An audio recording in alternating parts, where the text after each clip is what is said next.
Hey everybody, it's Ron from Pick Dawgz, and this is Ron's Rundown. We're going to go over the MLB games scheduled for Saturday, August 9th, 2025.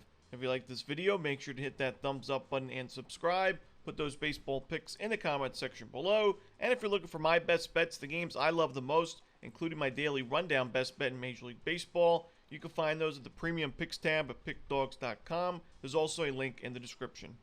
Alright, here we go. Here are the games for Saturday, Major League Baseball. First up, we've got the Astros and the Yankees. We've got Framber Valdez and Luis Gil as the starters. Now, Luis Gil did struggle in his season debut. 3 1/3 innings, 5 runs, 5 base hits with 4 walks to go with it. He did have 3 strikeouts, but ended up being a 7-3 Yankees loss. I think it's going to take some time for Gil to get back to the form we saw him in 2024 in his Rookie of the Year campaign. And I think the Astros are a pretty tough matchup here, so I do expect them to get to Gil. But I also think that the Yankees can get to Framber. I mean, he's not been the best on the road this season with an ERA above 4. We saw him struggle in his most recent start, which was on the road at Fenway Park. And this is a Yankees team. It's been solid against lefties this year. They've actually got decent numbers against Framber in the past, the current Yankees lineup against Framber Valdez. So I'm going to roll with the over in Astros-Yankees in this afternoon game. Next up, we've got the Nationals and the Giants. We've got Brad Lord and Carson Whisenhunt as the starters. We took the over in that Yankee game, but I like the under in this game. I think both starting pitchers match up pretty well. Carson Whisenhunt, struggled in his season debut, but against the Mets last time out, 5 1/3 innings, 1 earned run, 4 strikeouts. He is one of the top pitching prospects for the Giants. And while, I didn't love the matchup for him, honestly, against the Mets last time out, he delivered, and I think he pitches well against the Nationals team. It's not been great against left-handed pitching in really the last month, the last 2 weeks. The Nationals in the last 2 weeks against lefties dead last in Major League Baseball in team OPS with a 32% strikeout rate to go with it. Then you look at Brad Lord, he's been solid this year. His ERA now 3.42 on the season. He's been in and out of the rotation and the bullpen. His last game against the Brewers wasn't his best start, 4 2/3, 3 runs, but had 6 strikeouts, kept the ball on the ground. He does a good job at getting ground ball outs, and that's great at Oracle Park, already pitcher-friendly ballpark. So at a pitcher-friendly park with 2 good options, I'm going to roll with the under in Nationals-Giants. Next up, we've got the Angels and the Tigers. We've got Yusei Kikuchi and Charlie Morton as the starters. We'll talk about a starting pitchers matchup against the opposing team's current roster more than we would, saying Yusei Kikuchi's numbers against the Detroit Tigers in his career, because obviously Kikuchi's been in the league for a few years now, and every year the Tigers lineup is changing, even if it's not as drastic as other teams. Every year it's a different season for the Tigers makeup-wise. So it's really not relevant to talk about the matchup against the team, more so the matchup against the current roster, the players that are actually playing in 2025. And when you look at those numbers for Kikuchi, they are not great. 79 plate appearances against the current roster for the Tigers, a low strikeout rate at 13.9%, low walk rate, but a 667 expected slugging percentage, 350 expected batting average, and a 450 xWOBA. Those are miserable numbers for that large of a sample size. Then you look at a similar sample size for Charlie Morton against the current Angels lineup. Excellent numbers, a high strikeout rate of 29%, pretty low walk rate, a 304 expected slugging percentage, 215 expected batting average. Just polar opposites in this game. We know that the Kikuchi's not been great on the road this season as well. I got to roll the Tigers in this one on the money line at Comerica. Next up, we've got the Cincinnati Reds taking on the Pittsburgh Pirates. We've got Nick Martinez for Cincinnati, but no official starter right now for Pittsburgh.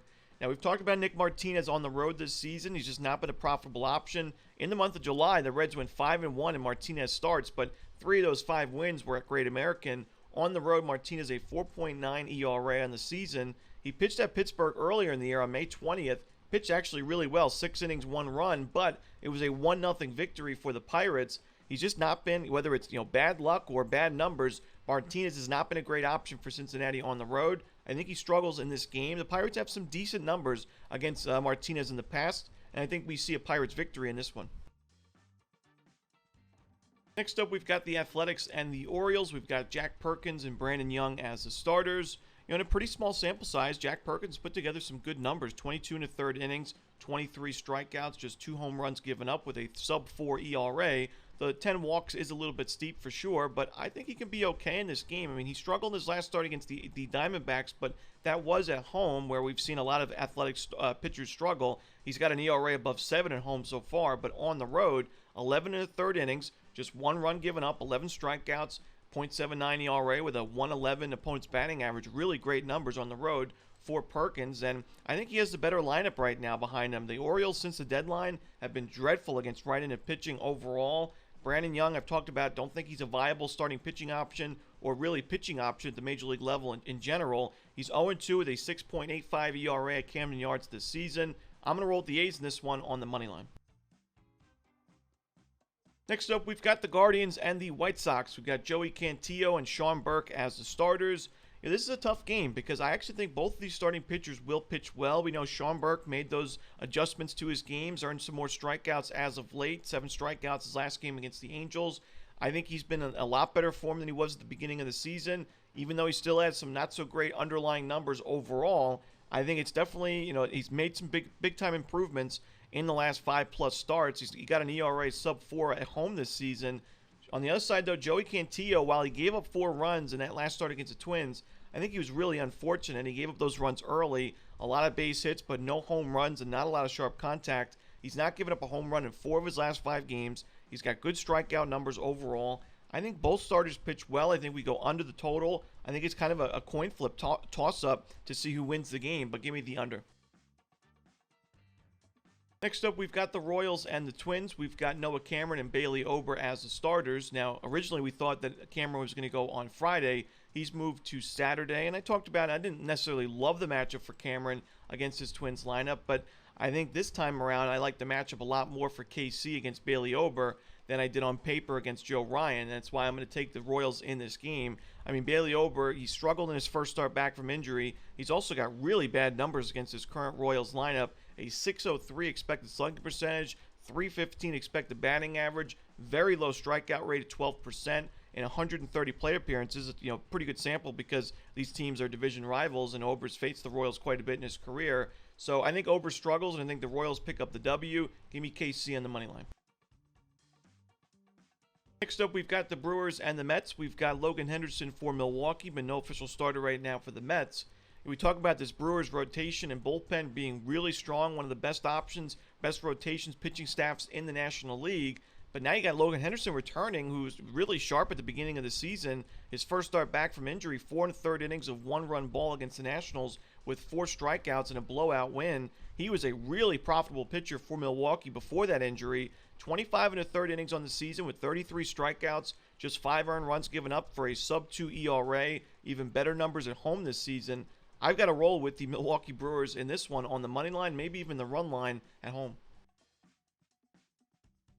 Next up, we've got the Chicago Cubs and the St. Louis Cardinals in the NL Central. We've got Colin Ray and Andre Pallante as the starters. Now, Andre Pallante, a ground ball specialist that is facing a team in the Chicago Cubs that does not hit the ball on the ground very often. They have the second lowest ground ball rate in Major League Baseball. The only team lower, the Detroit Tigers, at 38.1%. But when you look at this Cubs matchup, the Cubs matchup against Pallante, they've got great numbers against Pallante in previous meetings with a low strikeout rate and a high walk rate. I think they get to Pallante. I still don't love this Cardinals bullpen, especially after the deadline. And while Colin Ray's been inconsistent as of late, still overall has been a good option for Chicago as starting pitcher. I think he'll be good enough and not take the Cubs out of the game. Let the bats do the talking. So give me Chicago on the money line, maybe even the run line on the road.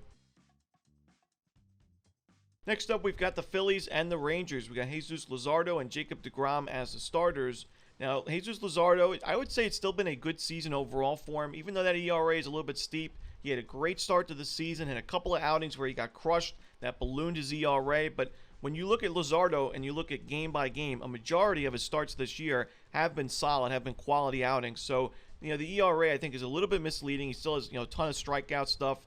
He's got 147 Ks and 127 innings. And his last game against the Orioles, it wasn't his best, but it still wasn't his worst. Quality start on paper, 6 innings, 3 runs, gave up a couple of home runs, but 7 strikeouts in a blowout win for Philadelphia. The Rangers have not been great against lefties this season, so Luzardo's got better numbers on the road, about a 2 runs lower ERA on the road than at home. I think he pitches well, and I think deGrom, of course, pitches well in this game. He got great numbers against his current Phillies lineup. deGrom, of course, was a member of the Mets for most of his career. At the beginning of his career, faced this Phillies lineup. Maybe not a lot of the players in the current roster, but still 174 plate appearances against his current Phillies lineup. 36% strikeout rate and 174 plate appearances is crazy. Low walk rate to go with it, and a 248 xwOBA. Give me the under in Rangers Phillies, and if I had to pick a winner, I'd lean towards the Rangers. Next up, we've got the Rockies and the Diamondbacks. We've got Bradley Blaylock and Eduardo Rodriguez as the starters.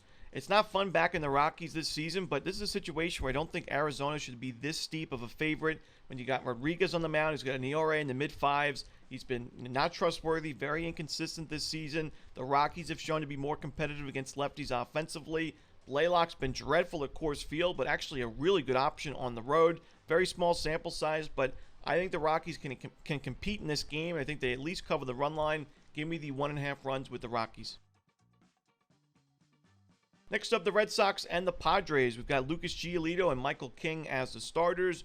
Michael King returning from injury, had really good numbers before the injury. Of course, 2024 was a great season for him as well. But I do worry about him in this first start back. It's already tough for any starter to return from injury, especially one that was significant that put him on the 60-day IL. But especially when you look at his rehab start, it was a really bad rehab outing. Just one start for Michael King in the minor leagues. He got crushed in that one, 6 earned runs in a short outing. So I think the Red Sox, actually match up well in this game. Giolito's pitched well. I like their bullpen. I think it's going to be a close, lower-scoring game. I don't think King gets crushed, but I think the Red Sox do enough damage to win this game, and at a good price, I'm going to take Boston on the money line. Next up, we've got the Blue Jays and the Dodgers. We've got Chris Bassitt and Blake Snell as the starters. I'm not really in love with the matchup for Chris Bassitt in this game. I got to say, I'm ERA above 6 on the road this season. He's been very inconsistent, and we know the Dodgers offense can turn it on at any time. Even though it hasn't been the best numbers in the last 2 weeks, last month, this is still a dangerous Dodgers offense. The problem for me with LA in this game is Blake Snell. We are looking to fade him in the first couple of games back from injury. Similar to Michael King, he's returning from a significant injury that placed him on the 60-day IL, and we've faded Blake Snell in his first few starts of the season. And when he comes back from injury, it's usually the same case. It just takes Snell quite a while to get back to his form. And when he is, he's one of the best pitchers in baseball, but he is a slow starter. And we saw in his last game against the Rays, 5 innings, 8 strikeouts, no walks, which is great, but 3 earned runs and a couple of home runs. Yandy Diaz with both of those home runs that led to a 4-0 victory for Tampa Bay. And for me, this particular matchup against the Toronto Blue Jays is the worst matchup that Blake Snell could have out of any team in Major League Baseball, in my opinion, because the Blue Jays do such a good job at working pitch counts, not striking out, getting on base via the walk, stealing bases. They're a pesky lineup. They get a lot of base hits, not necessarily the most powerful lineup, but they are a really pesky lineup. And for a starting pitcher that is reliant on strikeouts, this is, especially one that has control issues in his career, this is a nightmare matchup in my opinion. So I got to roll with the Blue Jays. I kind of worry about Bassitt. Maybe take the over if you're worried as well. But I think the Blue Jays will do a good number against Blake Snell. So I also think his earned runs over and the Blue Jays team total over is worth a look. Next up, we've got the Rays and the Mariners. We've got Joe Boyle and Logan Evans as the projected starters. I'm not always going to pat myself on the back, but I was pretty proud of my analysis in that Dodgers-Rays game last time out, where it was Yamamoto versus Boyle. I said I don't think the Rays will do much of anything against Yamamoto. They didn't do much of anything in that game. They got shut out, of course. But I thought that Joe Boyle would compete on the mound. I think he's a really good option going forward for the Rays in this rotation. I think it was a great pickup from Tampa Bay. This team, this organization knows pitching, and Boyle went 5 innings of shutout ball against the Dodgers. Not as many strikeouts as I would have liked to see, only 2 Ks, but still really good work and good control from Boyle in that start. I think he's a much better option in this game compared to Logan Evans, who has super steep expected ERA. At one point he had a sub-4 ERA. It's now up to 4.3. I think it continues to climb. I think the Rays get to him and win this game. Give me Tampa Bay on the money line on the road. And that's it. Those are the games for Saturday in baseball. Hope you enjoyed this video. Again, if you're looking for my best bets, you can find those at Pick Dawgz Premium. As always, this is Romanelli. Good luck.